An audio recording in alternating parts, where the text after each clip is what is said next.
Hello guys, welcome back to my channel Baishakhi and সমস্যার চ্যানেলের পক্ষ থেকে আপনাদেরকে স্বাগত। আবার একটা নতুন ভিডিওতে সবাইকে জানাই গুড মর্নিং। তো সব চাপিয়ে দিয়েছি যে, আর এখানে হবে মোরলা মাছ দিয়ে আলু দিয়ে ঝাল। তো এখানে মোরলা মাছগুলো জলে ভিজিয়ে রেখেছি, আর এখানে কাটাকাটিগুলো করে নেব। আমি বেশি আলু নেব না, একটা আলু দিয়েই তরকারিটা করব, কারণ এক বেলার করব, বেশি আলু দেবো না। আর মাছটাও অল্প আছে পরিমাণে, সেই জন্য একটা আলু দিয়েই করব এক বেলার জন্য। আবার রাতে রুটি হবে, সেই জন্য এক বেলারই আলুটা কাটছি। আমি প্রথমে আলুটাকে ছুলে নিলাম, দিয়ে লম্বা লম্বা করে কেটে আমি তারপর ঝাল করব। আর লম্বা লম্বি আলু কেটে যদি মাছ দিয়ে চুনো মাছের ঝাল করা হয়, খেতে দারুণ লাগে, সেই জন্যই লম্বা লম্বি কাটবো। এইভাবে পুরো আলুটা কেটে নিই, আর এই পেঁয়াজ এই জিনিসগুলো সব ছাড়িয়ে নিই, কেটে নিই, তারপর আসছি। কাটা হয়ে গেছে, এখানে আলু পেঁয়াজ কেটে রেখেছি। এখানে টমেটো, লঙ্কা আর রসুন আদা দেওয়া আছে। এরপর জিরে ধনে এগুলো সব দিয়ে দেবো। জিরে ধনে আর সর্ষে দিয়ে দিয়েছি, এটাকে একটা পেস্ট করে নেব। মাছটাতে নুন মাখিয়ে দিয়েছি, তেল গরম হয়ে গেছে, এরপরে মাছগুলো দিয়ে দেবো।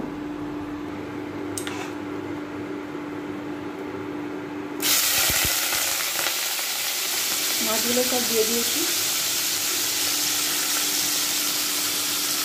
ভাতের ফ্যানটা ঝরিয়ে দিয়েছি। হ্যাঁ, মাছটা প্রায় ভাজা হয়ে গেছে, এবার তুলে নেব।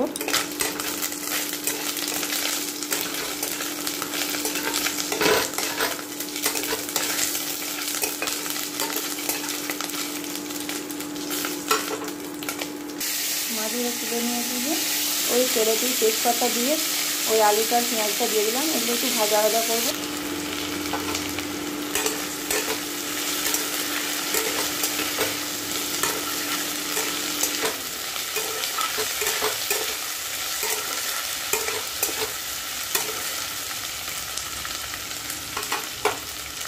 যে এই পেস্টটা করে রেখেছি, এটা দিয়ে দেব। আলুটা একটু ভাজা ভাজা হয়ে গেছে।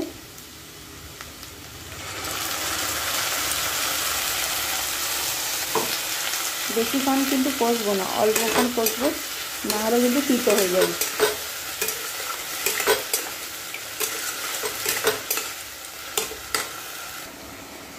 দিয়ে দিলাম অল্প পরিমাণে চিনি, তারপর দিয়ে দেবো নুন।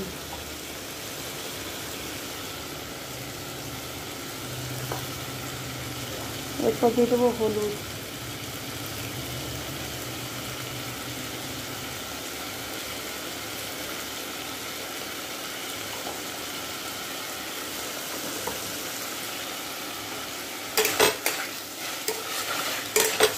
কষা হয়ে গেছে, তেল বেরিয়ে গেছে, এরপর জল ঢেলে দেব, আর একটু জল দেব।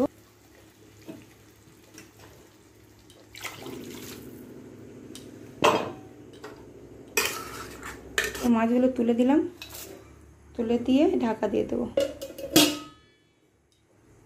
গ্যাসটা লো করে দিলাম। বসেছিলাম, তরকারিটা তলা দিয়ে ধরে গেছে, দেখুন এই যে কেমন করা হয়ে গেল ঝাল দেওয়াটা।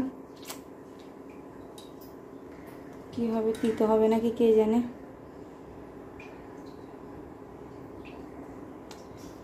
এটাই ভুলে যাই, রান্না করতে গিয়ে বসে থাকলে বসে থাকাই হয়ে যায়।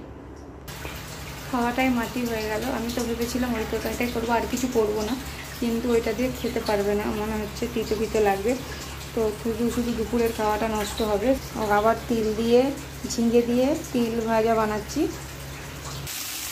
তেল ভাজা হয়ে গেছে, এখানে বাসন ধুয়ে রেখেছি, টিফিন কৌটোগুলো, আরও মুড়ি খাবে সেজন্য শসা কেটে রেখেছি, মুড়ি বেড়ে দিয়েছি। এখানে তরকারি প্যাক করে দিয়েছি, ভাতটা এখন প্যাক করিনি, এগুলো ঠান্ডা হোক তারপর প্যাক করব। ওকে টিফিন প্যাক করে দিয়েছি, আর মুড়ি খেয়ে সকালবেলায় চলে গেছে অফিস। তো আমি লেগে পড়েছি কাজে। ঘরগুলো অনেক ঝুল হয়েছে, পাখাটা অনেক দিন ধরে ঝুল হয়েছে, পরিষ্কার করা হয় না, পাখার হাওয়াটাও ঠিক মতো পাওয়া যাচ্ছে না। তো সেই জন্য পাখাটা আমি পরিষ্কার করে নেব। আর পাখাতে এত কালো ঝুল আসে কোথার থেকে আমি সেটাই বুঝতে পারি না। ঘর জানলা দরজা বন্ধ, তবুও কিন্তু এই ঝুলগুলো হয়। তো সেই জন্য ঝুলগুলো ঝেড়ে নেব, আর চারিদিকেও যা ঝুলঝাল হয়েছে সেগুলো পরিষ্কার করে দেবো। এইটাই সুবিধা, খাট থেকে উঠে আমি ঝুলগুলো ঝাড়তে পারি। থেকে কত ময়লা বেরোইছে, এত ময়লা। খাট থেকে দাঁড়িয়ে পাখা পরিষ্কার করেছি, কিন্তু তবুও কিন্তু খাটে একটাও ঝুল পড়েনি, কারণ পাখাটা খাটের ধারে। তো সেই জন্য সাইডে দাঁড়িয়ে আমি পরিষ্কার করেছি, সব ময়লা কিন্তু নিচেতে পড়েছে।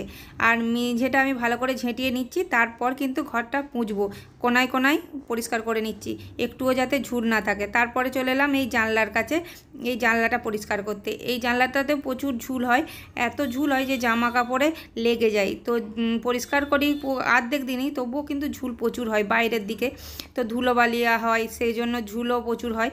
তো এখানে জামা কাপড়গুলো আমাকে বারান্দা নেই, তো এই উপরে উঠে আমি জামা কাপড়গুলো দিই। আর ওখানে কোনায় কোনায় যদি ঝুল থাকে তখন কিন্তু জামা কাপড়ে লেগে যায়, সেই দাগগুলো রয়ে যায়, সেই দাগগুলো আর যেতে চায় না। তো সেই জন্য ওগুলো ভালো করে ঝেড়ে নিলাম। তারপরে বিছানার থেকে বালিশের ওয়ার খুলে নিলাম, আর হচ্ছে বিনা চাদরটাও তুলে নিলাম, ওগুলো কাচবো। আর এখানে আমি নতুন বালিশের ওয়ার বা বিনা চাদর সব বিছিয়ে দেবো। তারপরে খাটটায় যে ধুলোগুলো হয়েছে সেগুলো ভালো করে পরিষ্কার করে নিলাম। খাটটাও যাতে ধুলো না থাকে সেজন্য ধুলোগুলো পরিষ্কার করে নিলাম। তারপর চলে এলাম ঘরটা মুছতে। তো এখানে ফিনাইল দিয়ে ভালো করে ঘরটা কোনায় কোনায় পরিষ্কার করে নিলাম, যাতে ঝুল ঝালগুলো না থাকে। ওই কালো কালো ঝুলগুলো থাকলে পরে পরে পায়ে পায়ে পুরো ঘর কালো হয়ে যাবে। তো সেই জন্য যে টলি ব্যাগগুলো আছে ওগুলো সরিয়ে সরিয়ে ঘরটা ভালো করে পরিষ্কার করে মুছে নিলাম। তো মুছে নেওয়ার পর আমি জামা প্যান্ট কেচে তারপর চান করব। এখানে জামা প্যান্ট কাচাও হয়ে গেছে, তারপর চান করা হয়ে গেছে, পুজো আরে সব হয়ে গেছে। তো হয়ে যাওয়ার পর চলে এলাম বিছানাটা বাগাতে।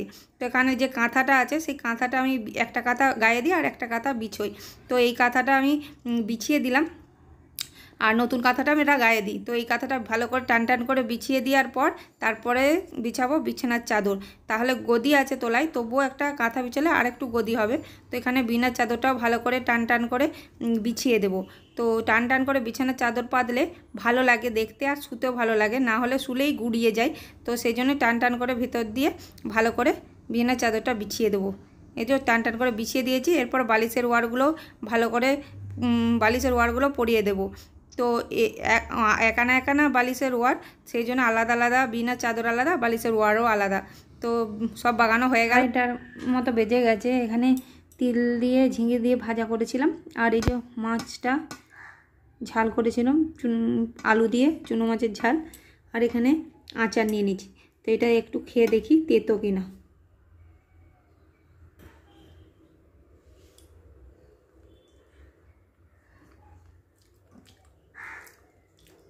না, গন্ধ ছাড়েনি, সেই ধরেছিল। তো তারপরে দেখতে পেয়ে গেছি বলে কোনো অসুবিধা নেই। তো খাবারটা খেয়ে নিই। দুপুরবেলায় খাওয়া দাওয়া করে টিভি দেখছিলাম, তো তারপর আর ভিডিও করা হয়নি। তো এখন চলেছি রাত্রেবেলায় রান্না করতে। তার আগে প্রেসার কুকারটা যে বাগিয়ে নিয়ে এলাম, সেটার ওর দোকানে বলে দিয়েছিল এই রাবারটা একটু গরম জলে ধুয়ে নিতে, কারণ এই রাবারের একটা গন্ধ আছে, সেই জন্য ধুয়ে নিতে বলেছিল। তো রাবারটা ভালো করে গরম জল দিয়ে ধুয়ে নিলাম। তারপর কিছু মটর কলাই আমি প্রেসার কুকারে সিটি মেরে নিলাম। মটর কলাই সিদ্ধ হয়ে গেছে। আমি কড়াতে তেল দিয়ে তেজপাতা দিয়ে দিয়েছি। তারপর এখানে আমি সব কিছু মশলা ভালো করে পেস্ট করে নিয়েছি। তারপরে দিয়ে দিলাম কাশ্মীরি লঙ্কার গুঁড়ো। তো তেলের উপর আমি মশলাটা দিয়ে দিলাম। তারপরে হলুদ নুন ভালো করে দিয়ে দেওয়ার পর আলুগুলো দিয়ে দিলাম। আলুগুলো ভালো করে কষে নেওয়ার পর মটর কলাইটা দিয়ে দিলাম। তো মটর কলাইটা দিয়ে ভালো করে কষে নেওয়ার পর তারপর দিয়ে দিলাম আমার ভাজা মশলা, আমি যে ভাজা মশলাটা বানিয়ে রেখেছি সেটা। তো দিয়ে ভালো করে কষে জল ঢেলে দিলাম। জল ঢেলার পর এখানে আমি ময়দা মাখতে চলে এসেছি, রুটি বানাবো। তো এখানে লেচি বানানো হয়ে গেছে, আর এখানে রুটি বেলাও হয়ে গেছে। তো এখানে দেখি ঘুগনিটা কেমন হয়েছে। দেখুন ঘুগনিটা দারুণ হয়েছে, তো ভালোও হয়েছে। তো এখানে আলুগুলো আমি গেলে দেখছিলাম আলুগুলো সিদ্ধ হয়েছে কিনা, দেখলাম আলুগুলো সিদ্ধ হয়ে গেছে। তো এখানে ঘুগনি তৈরি হয়ে গেছে আর রুটিও বানানো হয়ে গেছে। তো এরপর খাওয়া দাওয়া করবো, অনেক রাত হয়ে গেছে, তো খেতে হবে। আর এখানে ঘুগনিটা দেখুন পুরো দোকানের মতন সব কিছু দিয়ে দিয়েছি, যা যে দিয়া দোকানে যেমন দেয় সেরকম দিয়েছি। আর রুটি আর ঘুগনি বেড়েও নিয়েছি। তো আজকের ভিডিওটা এই পর্যন্ত। আপনাদের যদি ভালো লাগে লাইক কমেন্ট শেয়ার আর সাবস্ক্রাইব করতে ভুলবেন না। আজকের মতো টাটা, আপনারা ভালো থাকুন, সুস্থ থাকুন, সবাইকে জানাই গুড নাইট।